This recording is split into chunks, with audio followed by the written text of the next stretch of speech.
အားလုံးမင်္ဂလာပါဒီနေ့မှာတော့25.6 volt 100 AA Level 4 battery packet တစ်လုံးကိုဆင်မှာဖြစ်ပါတယ်သူ့ထဲမှာဖုန်းနဲ့ချိတ်ဆက်အသုံးပြုလို့ရမယ် XS 900mAh GKBNS ကိုအသုံးပြုပါမယ်ပြီးတော့ Level 4 cell တွေကိုညှိပေးဖို့အတွက် XS 5mAh အသစ် balancer တစ်ခုကိုအသုံးပြုပါမယ်ဘက်ထရီကိုကြတော့ EVE 100AH New Cell 10ပြားကိုအသုံးပြုပေးထားပါတယ်သူ့မှာပါတဲ့ QR code ကိုဖတ်ပြီးတော့ manufacturing date တွေကိုကြည့်လို့ရပါမယ်။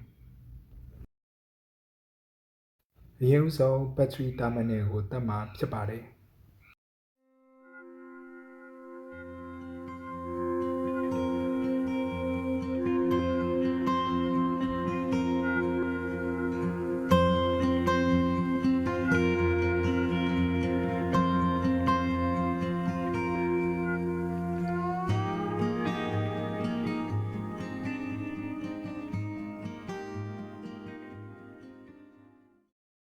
နောက်တစ်ခုကဘက်ထရီပုံးရဲ့ဂိုင်းကိုတက်မှာဖြစ်ပါတယ်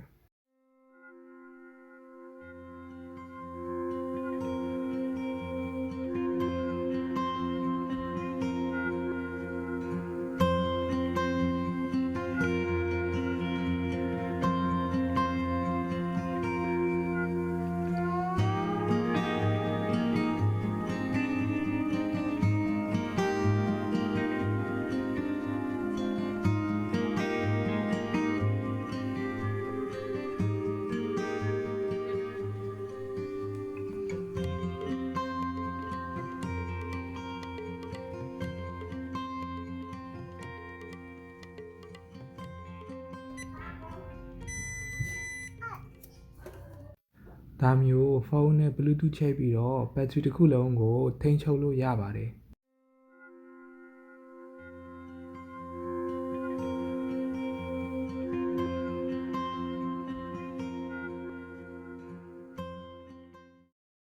အခုလက်ရှိဘက်ထရီကိုကျွန်တော်အိမ်မှာအသုံးပြုနေတာပါကျွန်တော်ကတော့ solar နဲ့ inverter နဲ့တွဲပြီးတော့အသုံးပြုနေပါတယ်အခုကတော့မီးလာနေတယ်မီးပြတ်တဲ့အချိန်မှာဒီဘက်ထရီနဲ့ကျွန်တော်အိမ်တုံးနဲ့စစ်ပစ္စည်းတော်တော်များများကိုအသုံးပြုပါတယ်ဒန်နီတို့3မိနစ်ရင်သွေးအိုးတို့မီးဘူးတို့အသုံးပြုမယ်ဆိုရင်အလှည့်ကျစီအသုံးပြုရမှာပါဘက်ထရီတိတက်က30ဝန်းကျင်ရှိပါမယ်ဒါမျိုးဘက်ထရီ package ကိုလိုချင်ရင်ကျွန်တော်တို့စီမှာလာမှာလို့ရပါတယ်